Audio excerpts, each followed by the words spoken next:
After the heavy backlash, Valve and Bethesda have dissolved the paid workshop.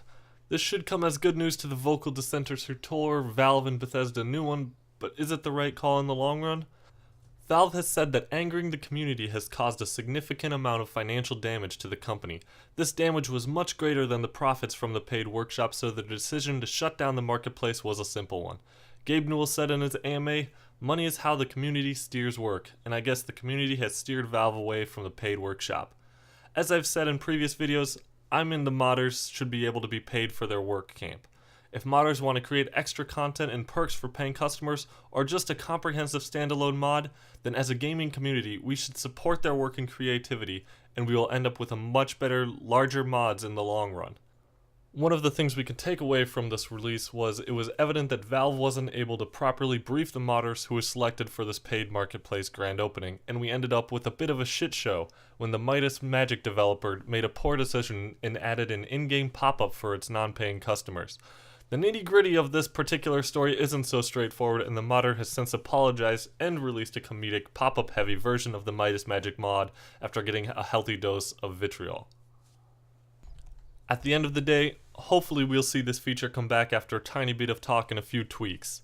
Steam was talking to the owner of the Nexus and never asked for his feedback. We're led to believe that Steam was only reaching out to the Nexus to save face and avoid fragmenting the community, not to gather information and ideas for their paid workshop.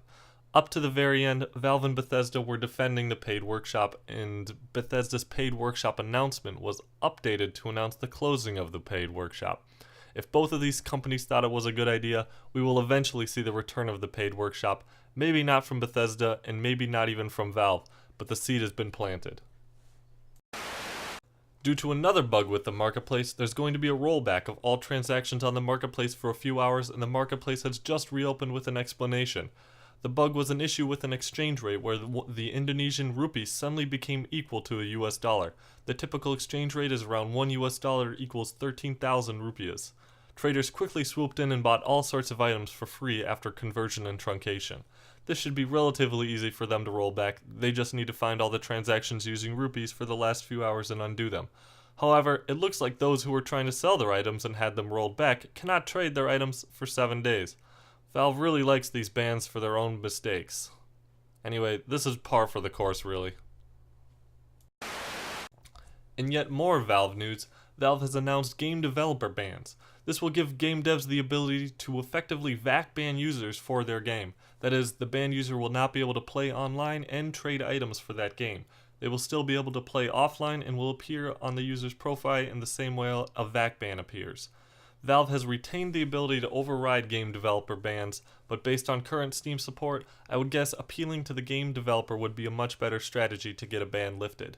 This will likely not be a manual process, but instead tied into a game's cheat detection systems. The goal is to simplify the banning, logging, and enforcement for the developers and tie it into Steam instead. This means it's up to the developer to handle bans and cheat detection, which means that some of the bugs could ban lots of users, leaving a mess to clean up. Valve says it's entirely up to the developer to review their game bans, so there could be some awkward situations with false positive bans in the future.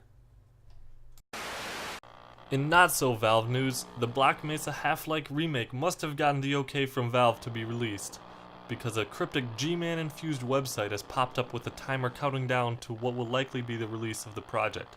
The original Half-Life came out in 1998 and the second dropped in 2004. I doubt many late adopters of the series bothered to go back and play the original due to its hugely outdated graphics, but maybe Black Mesa will breathe a little bit of new life into the series. Maybe, just maybe, Valve will be inspired to do something. In non-Valve news, the spiritual successor to Banjo-Kazooie has been unmasked. Laylee is the chameleon and bat team headlining their own game. I just realized that that's a pun on ukulele. The Kickstarter for the project has already been funded at nearly 190,000 of their 175k goal, with 46 days left to go. The team has stretch goals that go all the way up to 1 million for simultaneous Wii U, Xbox One, and PS4 releases. The team is composed of some of the guys responsible for Donkey Kong in the original Banjo-Kazooie, but is not affiliated with Rare Limited or the Banjo-Kazooie franchise in any way. Nestled in the FAQ is a small gem that says that they were planning to put the game out whether or not the Kickstarter got funded. The goal of the Kickstarter is to add more to the game than what they were already planning. This is a great way to pump more content into a game, and I'll eagerly be watching for updates and more news from these guys. I just want to say, this Kickstarter is one of the best Kickstarters I've seen put together. They have all sorts of audio and video clips showing off what the game is going to feel like. They have all the tiers laid out in a handy dandy chart to figure out exactly what you'll get for your money. They even have bios for all the developers, writers, and artists. If every project was created this well, I think we'd be funding a lot more Kickstarter projects.